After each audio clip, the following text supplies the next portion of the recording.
দিনাজপুরের হিলিতে এবারও বাম্পার ফলন হয়েছে লিচুর।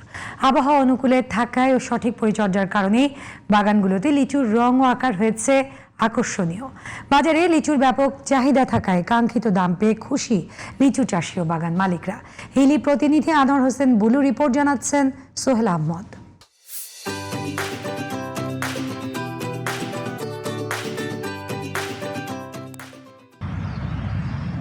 হিলির বিভিন্ন এলাকার লিচু বাগানের গাছের সবুজ পাতার ফাঁকে ফাঁকে ঝুলছে থোকা থোকা লাল টকটকে লিচু।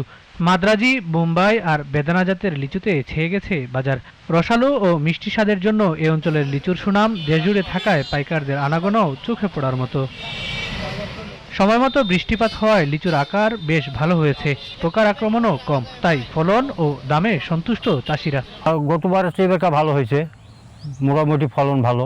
800-900 করে প্রতিদিনই বেচতেছি এবং আজকেও বেচছি। আমরা 2000 লিচুর মতো বেচছি। লোক আসতে আছে, আমরা দিতেই আছি। যদি আল্লাহ রহমত করে হয়তো 1-1.5 লক্ষ টাকা হতে পারে।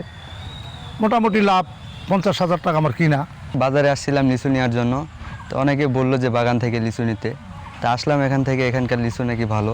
ঢাকা থেকে লোকজন আসে, আরও বিভিন্ন জায়গা থেকে লোক এসে এখান থেকে খরিদ করে নিয়ে চলে যায়। আগামীতে এই অঞ্চলে লিচু চাষ আরও সম্প্রসারিত হবে বলে আশা কৃষি বিভাগের। কৃষি বিভাগে যে প্রচারণা, তাদেরকে বিভিন্ন ধরনের যে পরামর্শ, বিভিন্ন ধরনের পরিচর্যা কখন করতে হবে টাইম টু টাইম এবং কোন বালাইনাশক ব্যবহার করতে হবে, সেগুলো আসলে সঠিক ব্যবহার নিশ্চিত করা হয়েছিল। তো আশা করছি যে আগামী মৌসুমে আমাদের উপজেলায় লিচুর চাষাবাদ আরো বৃদ্ধি পাবে। Sohel Ahmed, GTV news.